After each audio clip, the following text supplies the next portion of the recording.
الحمدللہ رب العالمین، الصلاۃ والسلام علی سید الانبیاء والمرسلین وعلی آلہ وصحبہ اجمعین الی یوم الدین، اما بعد فاعوذ باللہ من الشیطان الرجیم، بسم اللہ الرحمن الرحیم۔ قال اللہ تعالی فی القرآن المجید: ان کنتم آمنتم باللہ وما انزلنا علی عبدنا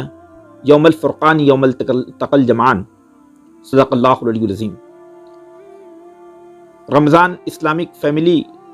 کے قابل احترام سامعین و سامعات، ناظرین و ناظرات اور پیارے بچوں،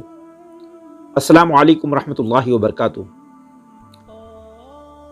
آج رمضان کا 17واں روزہ ہے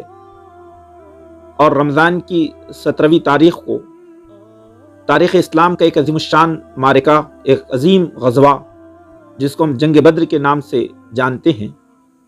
واقع ہوئی۔ تاریخ سے ہمارا غیر معمولی رشتہ ہے اور غزوہ بدر یہ دراصل ہماری تاریخ کا سنگ بنیاد ہے۔ غزوہ بدر 2 ہجری میں 17 رمضان کو واقع ہوئی اور اس جنگ بدر نے عالم انسانی پر اور تاریخ اسلام پر لازوال اثرات مرتب کیے۔ قرآن مجید میں غزوہ بدر کی اہمیت اور اس کے اسباق کے لیے اللہ رب العالمین نے سورۃ الانفال کو نازل فرمایا۔ سورۃ الانفال کے مضامین غزوہ بدر کی اہمیت، اس کی افادیت اور اس کے غیر معمولی اثرات کو بیان کرتی ہیں اور اس کے اسباق کو ہمارے سامنے رکھتی ہیں۔ آئیے کہ اس موقع پر ہم اس بات کو بھی جانیں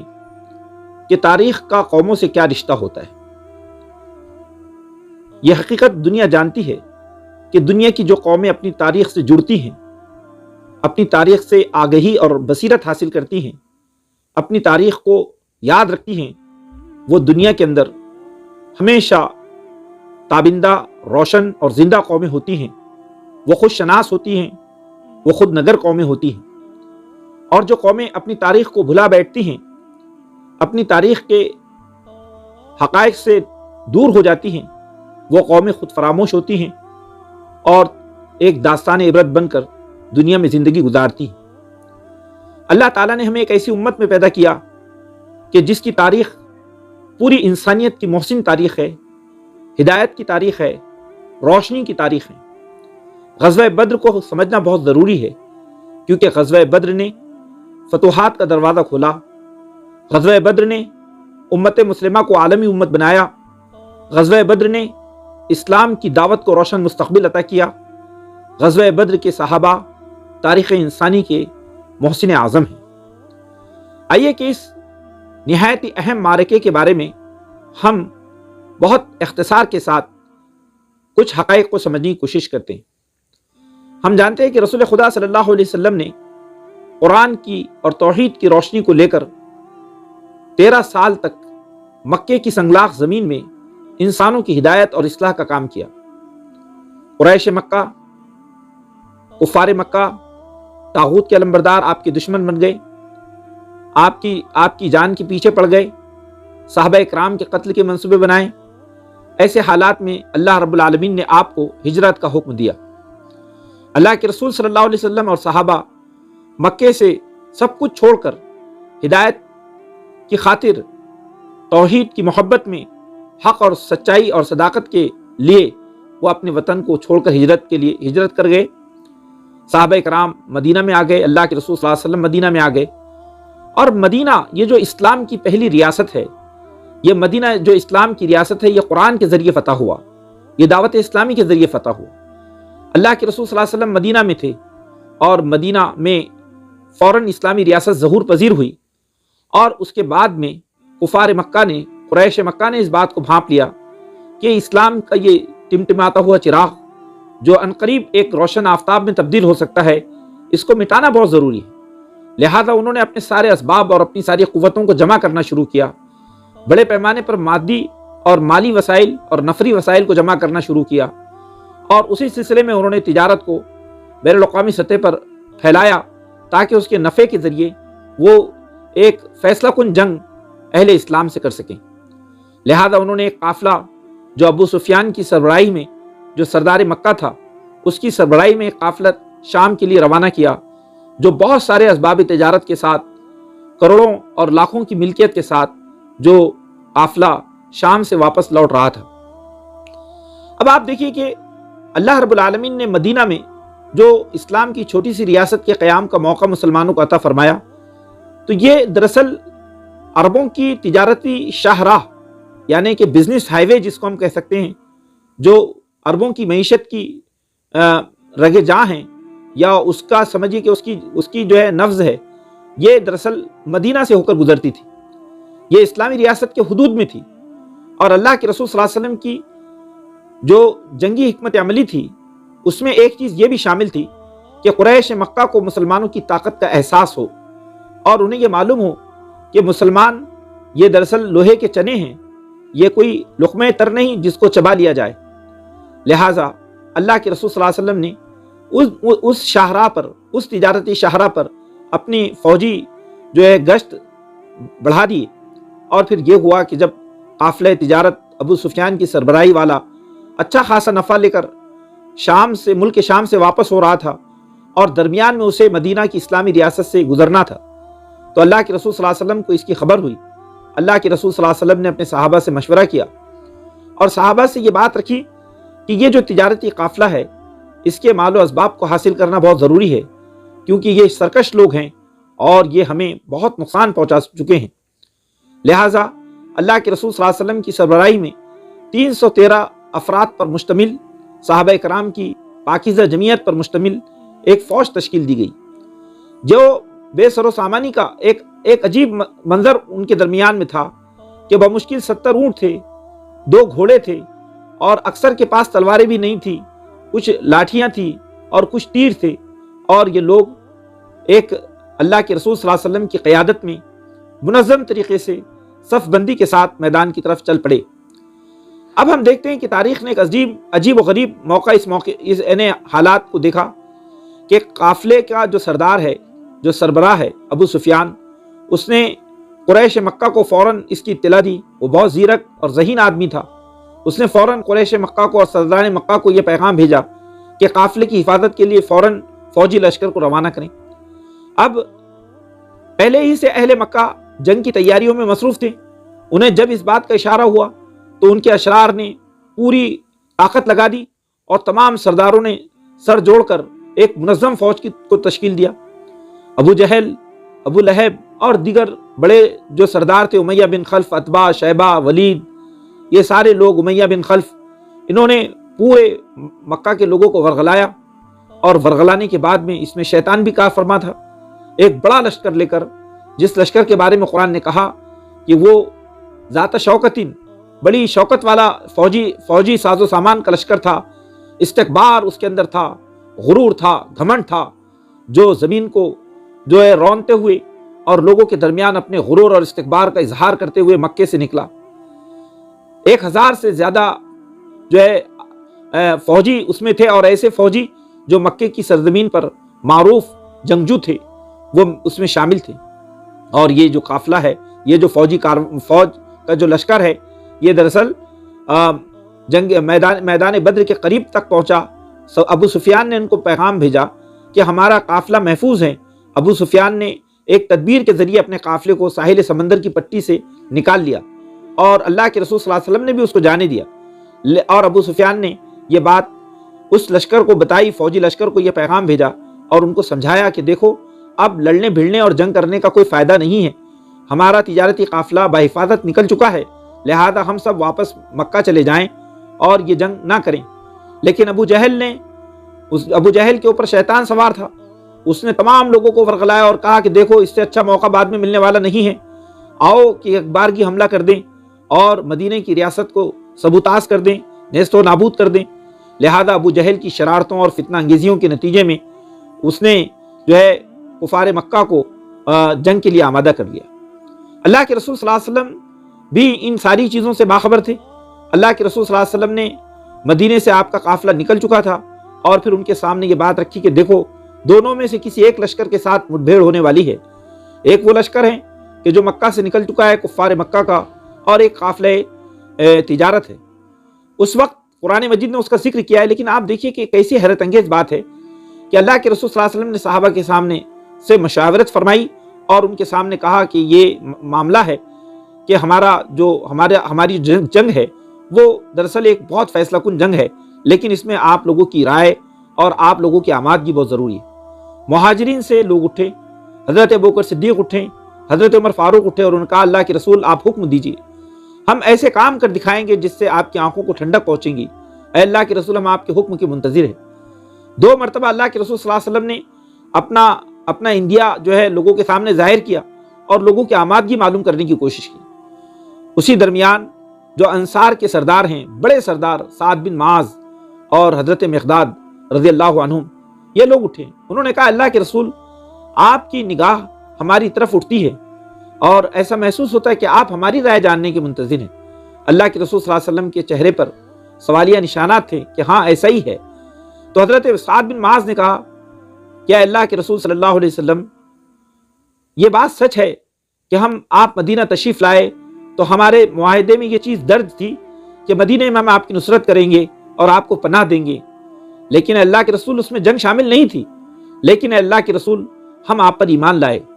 ہم نے آپ کو صادق اور امین پایا، آپ سچے ہیں، اے اللہ کے رسول آپ رسول برحق ہیں، ہم اللہ کے رسول آپ کے حکم کے تابع ہیں، اے نبی آپ حکم دیجئے ہم آپ کے ساتھ چل پڑیں گے، اگر آپ جہاں تک ہمیں لے جائیں ہم وہاں تک چلیں گے، اور اگر آپ ہم سے یہ کہے کہ یہ سمندر ہے اس میں کود جاؤ تو اے نبی ہم اس میں اطمینان کے ساتھ کود جائیں گے، اے اللہ کے رسول آپ کے ہم حکم کے منتظر ہیں، صرف حکم فرمائیے۔ اور دوسری طرف حضرت مقداد اٹھے، انہوں نے کہا اللہ کے رسول ہم آپ کے ساتھ ہیں، ہم آپ کے اشاروں پر اپنی جانیں قربان کرنے کے لیے تیار ہیں، اے اللہ کے رسول جب موسیٰ علیہ السلام نے اپنی قوم سے پوچھا تو اس قوم نے یہ جواب دیا کہ فَذَهَبْ أَنْتَ وَرَبُّكَ فَقَاتِلَا، کہ ارض مقدسہ کے لیے جو تم جنگ چاہتے ہو تو اے موسیٰ تو اور تیرا رب دونوں جا کر لڑیں، ہم تمہارے ساتھ آنے والے نہیں ہیں، ہم یہیں بیٹھے رہیں گے۔ اے نبی آپ انصار مدینہ سے ایسا جواب نہیں پائیں گے، بلکہ اے نبی ہم آپ کے ساتھ لڑیں گے اور جب تک ہماری جانوں میں جان ہے ہم اپنے آپ کو آپ کے لیے نچھاور کر دیں گے۔ اللہ کے رسول صلی اللہ علیہ وسلم نے یہ جذبہ جانثاری، یہ فداکاری، یہ دشمنوں کے مقابلے میں عظیمت کی جو راہ تھی صحابہ کرام کی، اس جواب کو سنا تو آپ نے دعائیں دی اور آپ نے خوشی اور مسرت کا اظہار فرمایا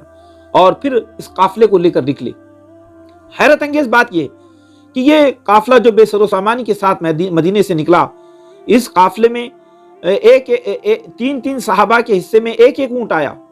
اور کئی صحابہ ایسے ہیں کہ جن کے پاس میں لکڑیاں تھی، لڑنے کے لیے نہ تیر تھے نہ تلوار تھے، بہت کم جو ہے تھوڑے بہت ساز و سامان تھے،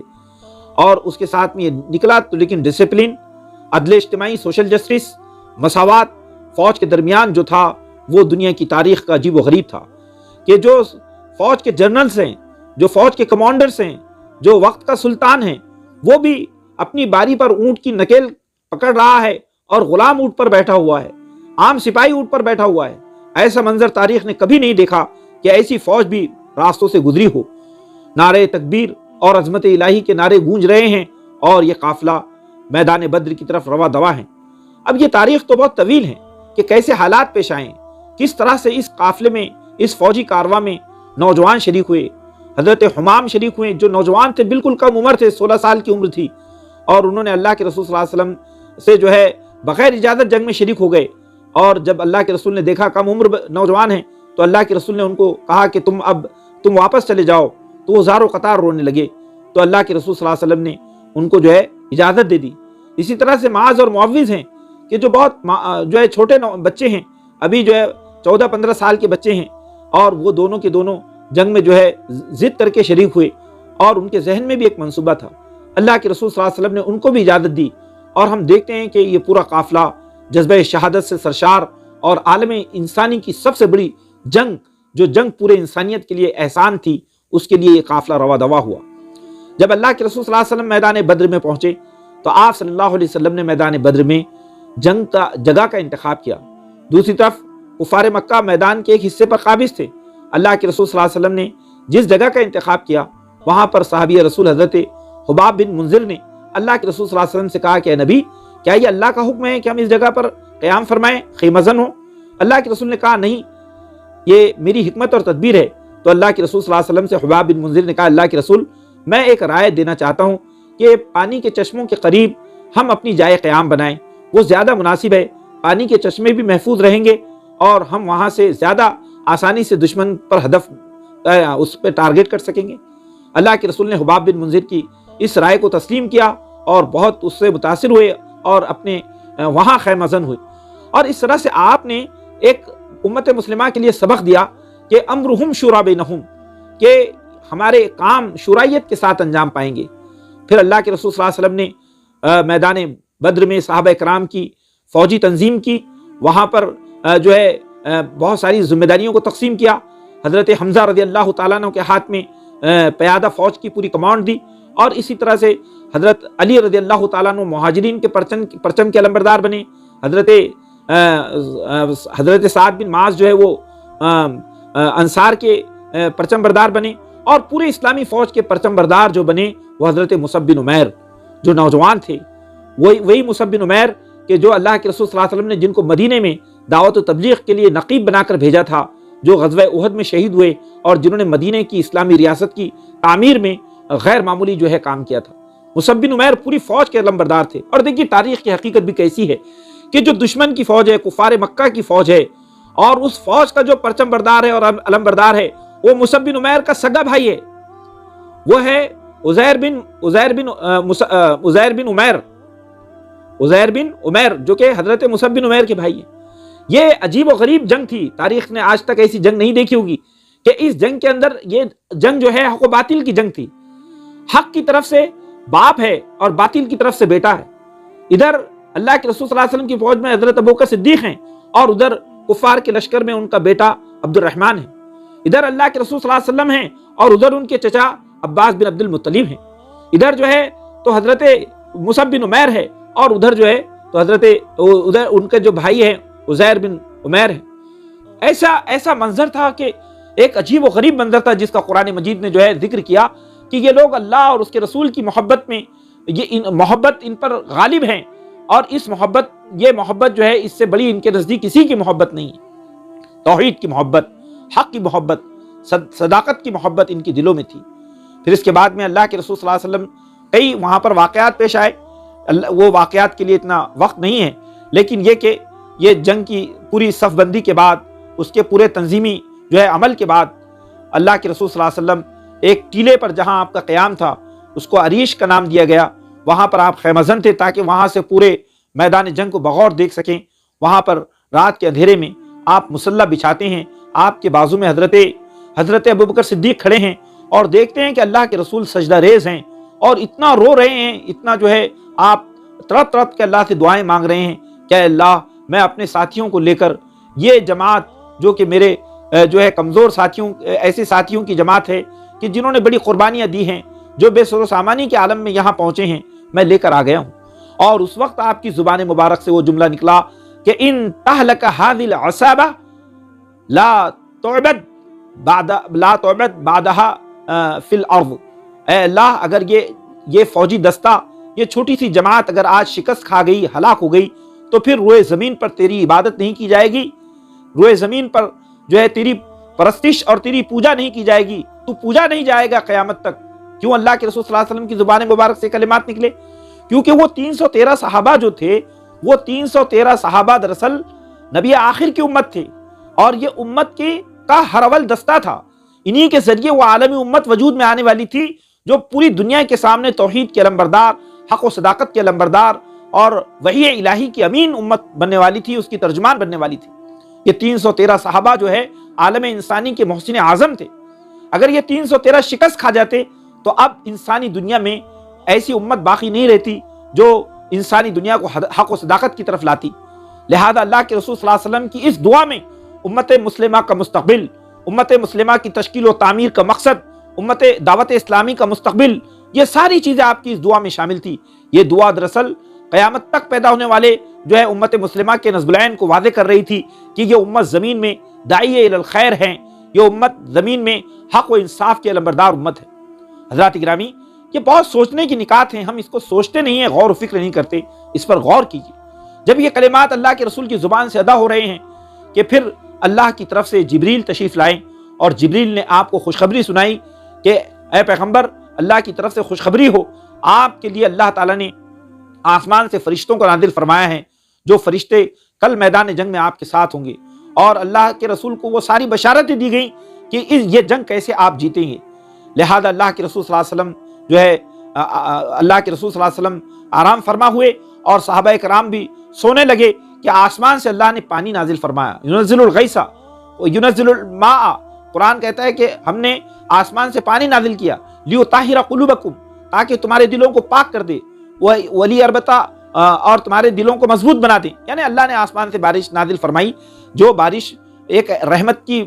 کی نوے تھی، اور اس کے نتیجے میں مسلمانوں کا خوف، ان کے اندیشے اور بہت ساری بے چینیاں ختم ہو گئی، اور جب وہ صبح اٹھے تو تر و تازہ تھے، حشاش بشاش تھے، اور اسی بارش کے نتیجے میں دشمن کی جو سرزمین تھی وہ دلدلی زمین بن گئی، اور ان کی پیش قدمی روکنے کا باعث بن گئی، اور مسلمانوں کی ریتیلی زمین وہ مضبوط میدان جنگ بن گیا۔ آپ دیکھیے تاریخ کیسی اللہ کے رسول نے، اللہ نے پہلی مدد بارش کے ذریعے فرمائی مسلمانوں کی۔ اب دوسری جو چیز تھی وہ بڑی اہم تھی کہ جب اللہ کے رسول بدر کی صبح جب صحابہ کرام کی تنظیم کے لیے پہنچے،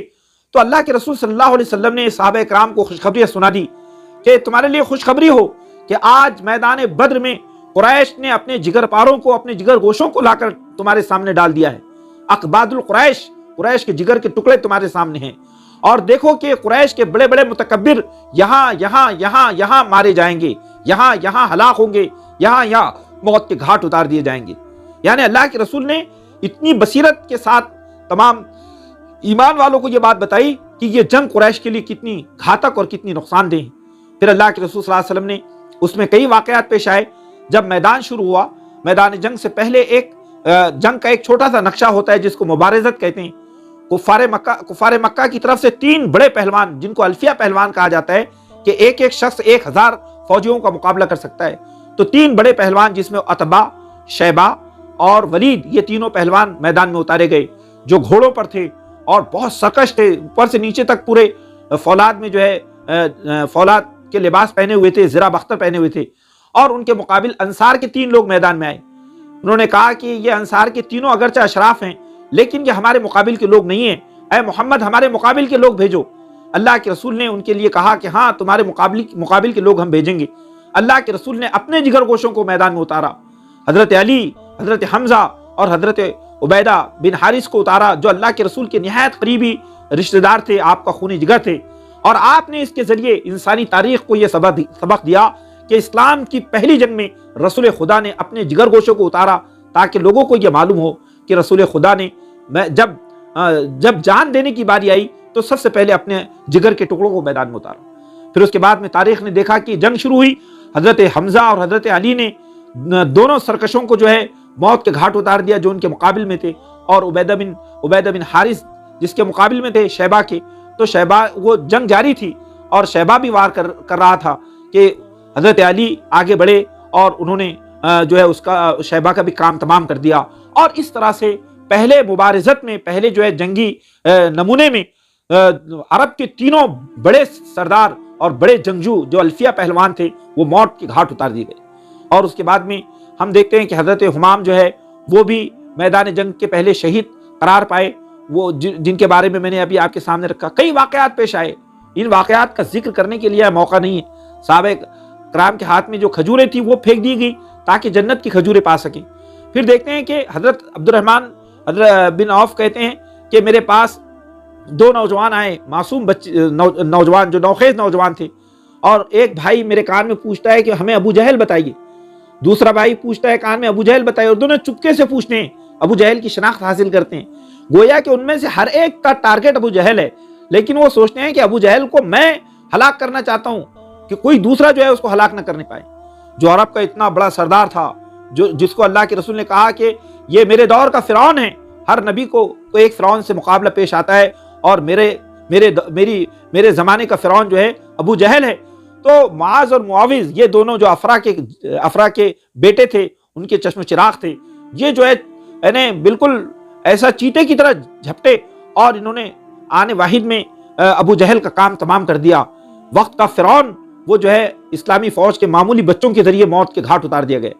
اسی میں حضرت بلال رضی اللہ تعالیٰ عنہ نے امیہ بن خلف کو ہلاک کیا. امیہ بن خلف جو حضرت بلال کا آقا اور مالک تھا، جس نے بے پناہ ظلم ڈھائے تھے، تو ہم دیکھتے ہیں کہ حضرت بلال نے اپنی تلوار سے اس کا سر قلم کیا. یہ اس کے بارے میں جو علامہ اقبال نے جو بات کہی کہ پلا ساقیہ، حضرت نے علامہ نے فرمایا کہ لڑا دے ممولے کو شہباز سے. یعنی اللہ کے رسول صلی اللہ علیہ وسلم نے جو غلام اور پسماندہ لوگ تھے، اللہ کے رسول نے ان کو آزادی کی ایسی تمنا بخشی کہ انہوں نے وقت کے ان شہبازوں کو جو ظالم تھے، جنہوں نے انسانیت کو دبوچ رکھا تھا، ان کو ہلاک کر دیا. پھر اس کے بعد ہم دیکھتے ہیں کہ یہ جنگ اپنے انجام کو پہنچی. بڑے بڑے سردار مارے گئے. 70 کفار مکہ کے اکابرین جو تھے وہ اس میں مارے گئے. ابو جہل، امیہ بن خلف، عتبہ، شیبہ، ولید، بڑے بڑے سردار مارے گئے. ایسے مارے گئے کہ مکہ کئی مہینوں تک ماتم کرتا رہا. اور اس کے بارے میں چند باتیں میں آپ کے سامنے رکھنا چاہتا ہوں، بہت اہم باتیں ہیں. بات یہ ہے کہ اللہ کے رسول صلی اللہ علیہ وسلم یہ جنگ جیت گئے. قرآن مجید نے اس جنگ کو یوم الفرقان کہا. قرآن مجید نے کہا کہ یہ جو جنگ تھی، اس جنگ کا مقصد یہ تھا کہ لیہلک من ہلک عن بینۃ ویحیی من حی عن بینہ، کہ جسے زندہ رہنا ہو دلیل روشن اور حق و صداقت کے ساتھ زندہ رہے، اور جنہیں ہلاک ہونا ہو دلیل روشن اور حق و صداقت کے ساتھ ہلاک ہو. گویا یہ جو جنگ تھی یہ باطل کی ہلاکت اور اس کے موت کا پیغام تھی. پھر ہم اس بات کو دیکھتے ہیں کہ اس جنگ میں 70 کفار مکہ اور ان کے سردار مارے گئے اور 70 قید کیے گئے. ان کا سارا مال و اسباب